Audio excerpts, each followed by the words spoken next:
Bonjour à tous, on se retrouve pour une nouvelle vidéo dans laquelle on fait un petit pack opening sur mes différents comptes, donc à savoir mes deux petits comptes et mon principal, ce qui fait qu'avec les récompenses du classement on a une cinquantaine de Star Drop à ouvrir, et puis aujourd'hui il y a les offres qui ont pop dans le shop, donc on va se les ouvrir et avec le cumul des trois comptes ça devrait faire un petit truc assez sympa. Donc j'ai débloqué vraiment pas mal de skins sur mon compte Onimortis, ce qui m'arrange vraiment, surtout vu les skins que j'ai débloqués, c'est vraiment dans le thème. Et puis j'ai débloqué des bons skins côté ange aussi sur mon petit compte, donc je les jouerai probablement jamais, mais n'empêche que ça fait plaisir. Et puis ensuite on va partir sur les games PL Onimortis. Le push se passe relativement bien. Là on vient de sortir du mythique avec quelques loses, c'est vrai qu'il y a des games qui sont difficilement gagnables.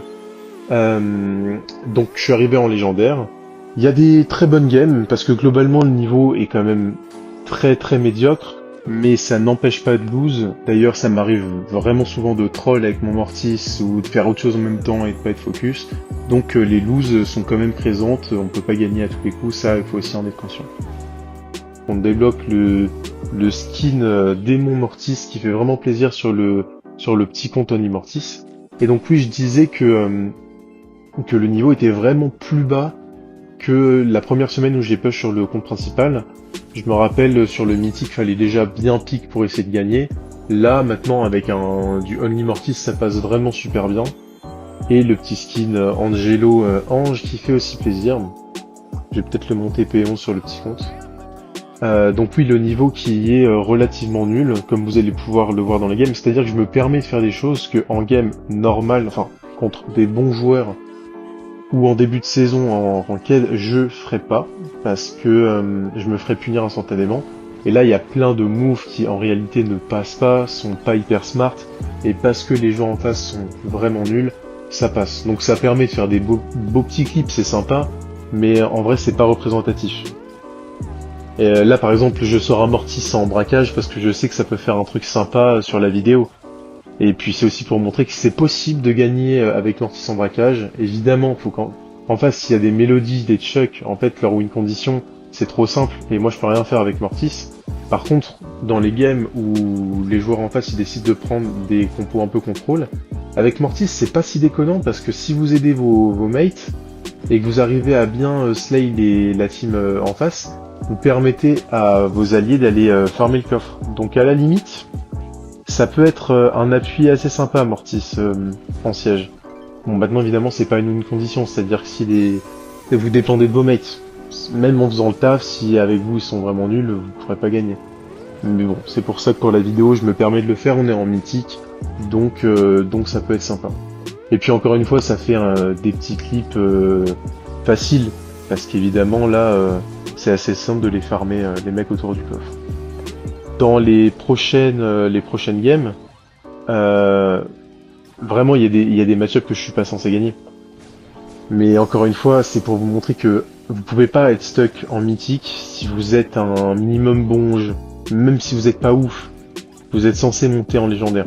Après, si vous êtes stuck en légendaire, là c'est autre chose, c'est peut-être que vous avez que 1 ou 2 brawlers P11 qui sont pas fous, et donc vous galérez, mais je peux pas concevoir qu'on puisse rester bloqué en mythique si on a 1 ou 2 brawlers P11 et qu'on sait à peu près jouer au jeu.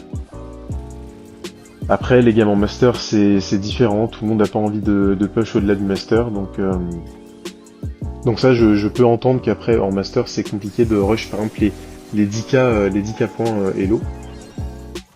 Donc là on va être sur la fin de game, on a gagné franchement sans trop de difficultés.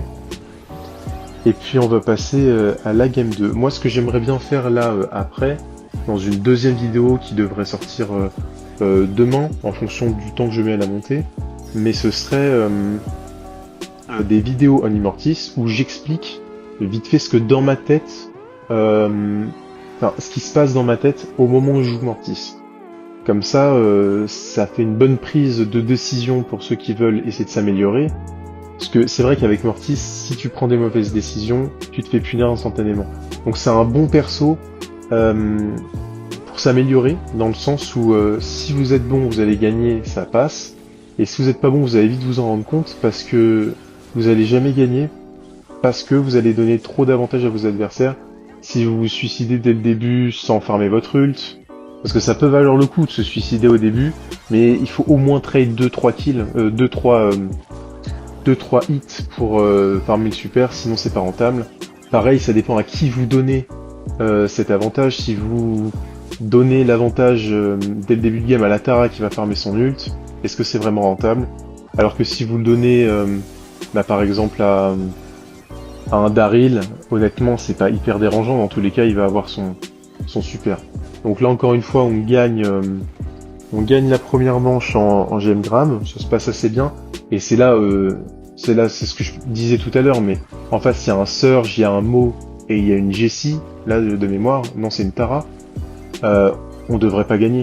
Enfin, moi en tout cas je suis censé me faire triple counter par la tourelle de Jessie, par la Tara, par le Surge, et malgré tout j'arrive à négocier des triple kills qui sont honnêtement pas normales. D'ailleurs je crois que celle-là on la lose, je suis pas sûr mais il me semble que cette game on va la lose. Ou alors c'est une autre, je me rappelle plus. C'est aussi pour vous montrer que même s'il y a des games qui se passent bien et que vous de votre côté vous faites ce que vous pouvez, si vos alliés ils font vraiment n'importe quoi, c'est pas gagnable. Là je fais le choix, c'est peut-être une erreur, de laisser des gemmes, mais je me dis que un Mortis avec des gemmes de toute manière c'est un perso qui est inutile, et je vais redonner l'avantage à la fin avec mon Mortis. Donc je prends le risque de laisser les gemmes, enfin une partie, pour essayer de les reprendre après, vu que j'en ai zéro, je peux me permettre de prendre des risques. Donc je sais plus ce qui se passe dans cette game, il me semble qu'on la gagne, c'est pas celle-là que j'ai décidé de poster où on lose la game. Mais ouais, la game peut se retourner à tout moment, en fait, la Tara, elle nous balance un ulti et puis c'est fini. Donc ouais, celle-là on va la gagner.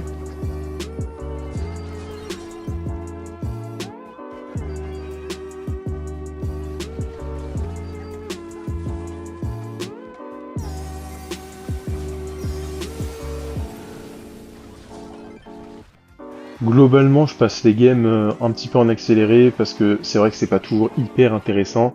Là, celle-là, j'ai mis que les 2 sets à la fin pour gagner la manche. De toute manière, avant, en fait, j'essaie de me suicider pour farmer le plus de coups possible. J'essaie d'en farmer au moins 2. Ce qui me permet derrière de faire des trades qui, là encore, avec des bons joueurs, est pas censé passer. À aucun moment, je suis censé double kill sur un Surge et un Tick. Surtout manche 2, c'est pas normal. Et puis là, pareil.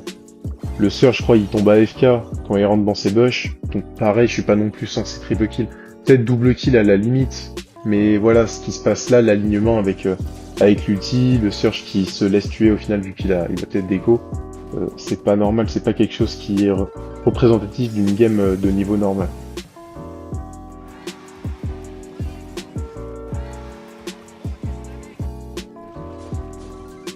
Donc encore une fois, là je passe les games en accéléré, parce que pas hyper intéressant, les joueurs sont quand même vachement nuls en face. Donc j'enchaîne les kills que je devrais pas enchaîner, mais bon, comme c'est assez satisfaisant à regarder, je les laisse. Là par exemple à la fin, j'ai encore l'hypercharge, donc j'aurais pu m'arrêter, mais en vrai ça fait un petit truc satisfaisant de continuer à envoyer les ults, donc pourquoi pas.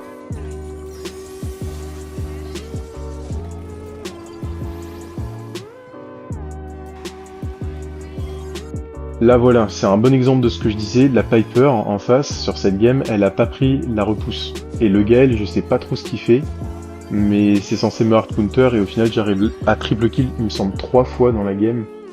Le Gale veut pas utiliser son ult, ou alors là voilà, il l'utilise super mal. Donc à la limite, je dis pas non, ça fait des games gratuites. On a peu de games tendues, mais c'est vrai que si on peut les éviter, tant qu'on n'est pas en légendaire 2, légendaire 3, je prends, ça me permet d'aller plus vite. Donc là, voilà, cette action-là, elle est pas normale.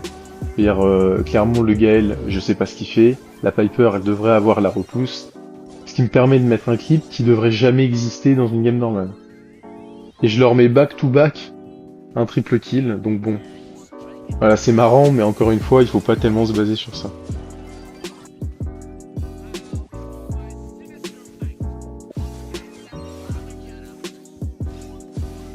Donc on passe Mythique 3. Globalement, on a des bonnes games à chaque fois, on a un bon ratio, j'essaye de faire mon taf, et ça se passe plutôt bien. Là, le Frank Mo Nita, je sais même pas comment on gagne la game, mais bon, à la limite, Les joueurs sont mauvais, on en profite. C'est là aussi que je me dis que pour la série où je vais vous aider à faire votre master, normalement ça devrait plutôt bien se passer parce que quand je vois le niveau des games avec un Mortis, je me dis que si j'ai le choix de prendre le meilleur pick et que j'ai 2 joueurs pas trop hauts dans mon équipe, ça peut se carry assez facilement. Ah, là j'ai eu de la chance d'avoir l'hypercharge à ce moment-là pour quand même trade le double kill. Et puis encore une petite victoire assez facile. Dans les prochaines vidéos, j'essaierai de pas faire de cut et de prendre 1 ou 2 games et de bien expliquer ce qui se passe dans ma tête, pourquoi je fais cette action, pourquoi je fais pas quelque chose. Ça peut être assez bien pour vous rendre compte des décisions à prendre en game. Voilà, c'était tout pour cette vidéo. J'essaierai d'en ressortir une demain, comme j'ai dit, le plus tôt possible, donc je pense dans l'après-midi. Et sur ce, je vous souhaite une bonne journée. Je vous remercie de m'avoir regardé. Un petit pouce en l'air si vous avez apprécié. J'essaie de faire un montage correct et vous me dites si vous avez des retours à faire.